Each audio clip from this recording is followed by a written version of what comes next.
querido, minha querida, bom dia. Quero dizer para você que é um prazer muito grande poder estar aqui falando um pouquinho da palavra de Deus com você.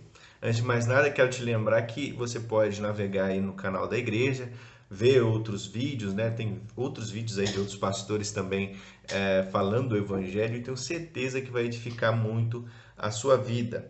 Bom, eu quero falar hoje uma continuação daquilo que nós falamos no vídeo anterior, né? E para a gente lembrar aí do vídeo anterior, nós falamos sobre a comunhão da igreja em tempos de pandemia. Nós estudamos ali o livro de Atos, no capítulo 2.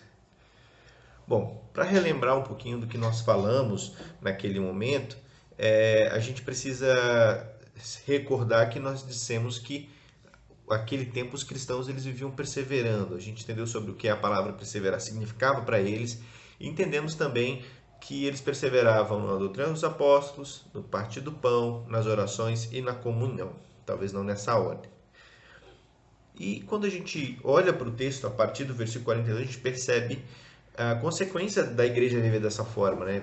Orando, dividindo o que tinham com as outras pessoas, lendo a palavra, ou seja, ouvindo o que os apóstolos diziam, entendendo a doutrina, o que Deus esperava delas, né? E comungando, tendo comunhão. A gente percebe que maravilhas aconteciam naquele momento, a gente vai ver isso em todo o livro de Atos, também com o evangelismo de Paulo no Novo Testamento como um todo, né? A gente quer viver isso hoje. Eu acredito que a gente vive, claro, guardar as devidas proporções com as suas dificuldades, mas a gente tem a presença de Deus hoje. Mas eu queria continuar com você pensando um pouco necessariamente a partir do versículo 46, para a gente entender algumas coisas que aconteceram aqui e eu tenho certeza que isso vai abençoar a sua vida, tá bom?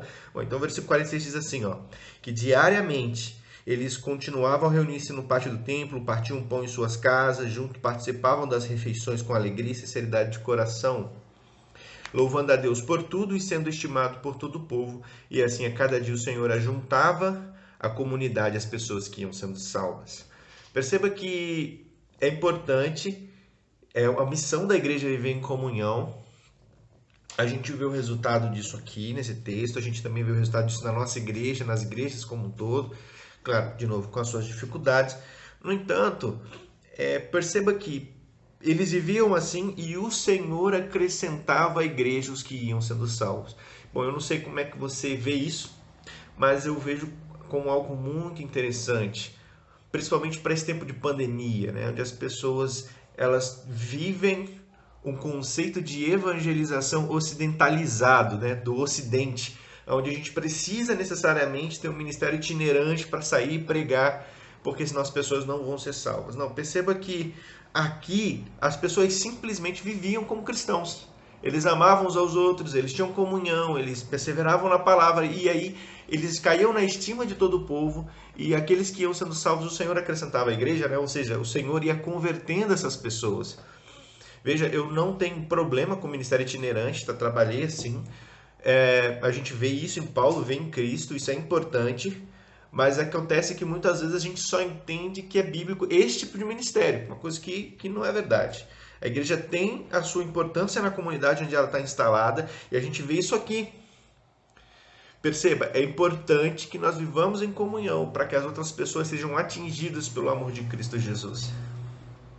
Eu confesso com você que o meu coração fica entristecido, principalmente quando eu vejo muitas igrejas, e eu vou dizer para você que, tempo que estive no Rio de Janeiro, em muitos outros lugares, eu vi muito isso, em que as pessoas elas queriam pregar o evangelho, ajudavam muitas obras missionárias, mas a igreja não tinha amor, né? Claro que eu falo isso guardado as devidas proporções, obviamente.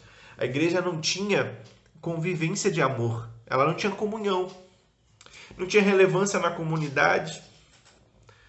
Perceba que quando nós vivemos uma vida na igreja que se resume a eventos, é como se nós fôssemos uma cadeira de balanço, como diz um amigo meu, pastor.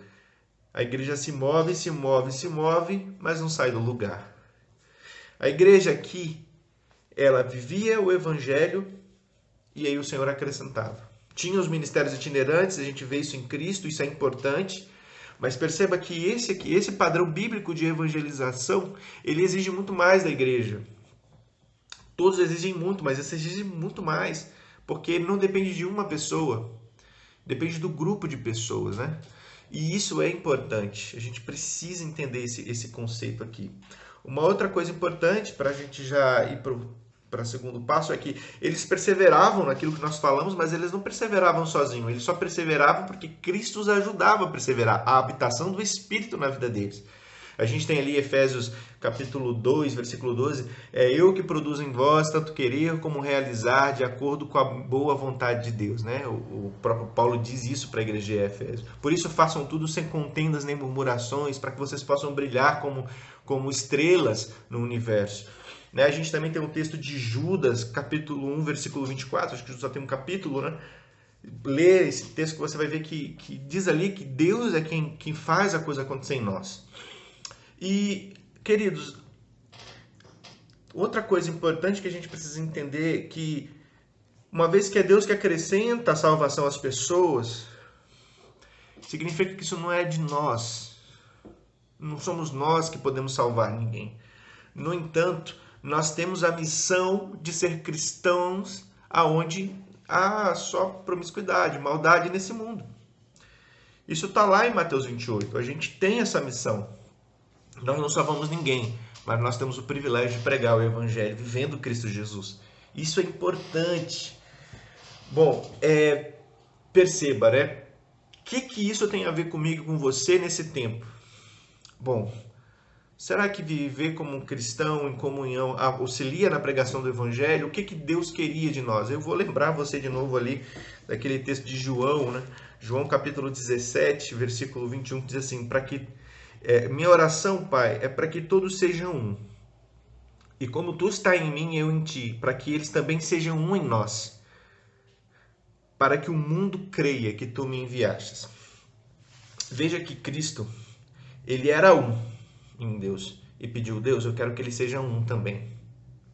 Percebe? Ele é para depois solicitar que sejamos.